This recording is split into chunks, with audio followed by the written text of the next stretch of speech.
Total મુખ્ય 9 પ્રકારની ભક્તિ છે.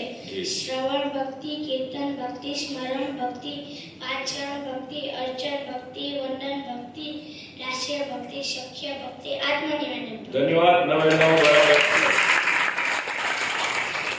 પ્રકારની ભક્તિ છે. એમાં શ્રવણ ભક્તિમાં તામસ, રાજસ અને સાત્વિક. તામસ, રાજસ, સાત્વિકમાં પાછા ઉત્તમ, મધ્યમ અને કનિષ્ઠ. આવા તામસ, રાજસ, સાત્વિકમાં ઉત્તમ, મધ્યમ અને કનિષ્ઠ.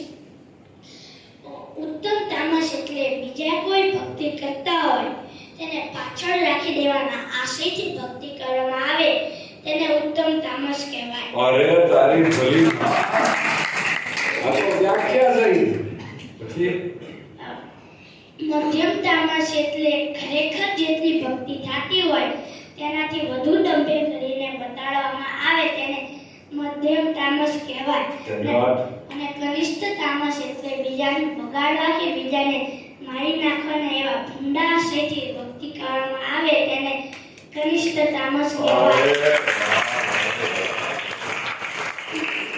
ઉત્તમ રાજસ એટલે વચનશીલ જેવી શક્તિ સામર્થ્ય પ્રાપ્ત કરવાના આશયથી ભક્તિ કરવામાં આવે તેને ઉત્તમ રાજસ કહેવાય. અને મધ્યમ રાજસ એટલે પોતે કે પોતાના હોય તેની કીર્તિ પ્રસિદ્ધિ પ્રાપ્ત કરવાના આશયથી ભક્તિ કરવામાં આવે તેને મધ્યમ રાજસ કહેવાય. અને કનિષ્ઠ રાજસ એટલે પંચ વિષયના સુખ પ્રાપ્ત કરવાના આશયથી ભક્તિ કરવામાં આવે તેને કનિષ્ઠ રાજસ કહેવાય. અને ઉત્તમ સાત્વિક એટલે હું ભગવાનનો ભક્ત છું, મારે ભગવાનનું ભજન કરવું એ મારું કર્તવ્ય છે એવી આશયથી ભક્તિ કરવામાં આવે તેને ઉત્તમ સાત્વિક કહેવાય.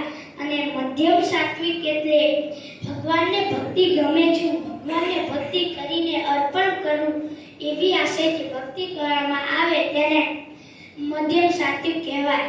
અને કનિષ્ઠ સાત્વિક એટલે પોતાના પાપનો નાશ કરવાના હેતુથી ભક્તિ કરવામાં આવે તેને કનિષ્ઠ સાત્વિક કહેવાય. સદાનંદ સ્વામી મહારાજ.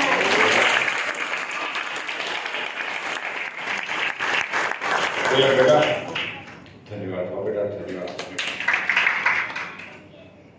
આવડે છે એનું અભિમાન તારી ભલી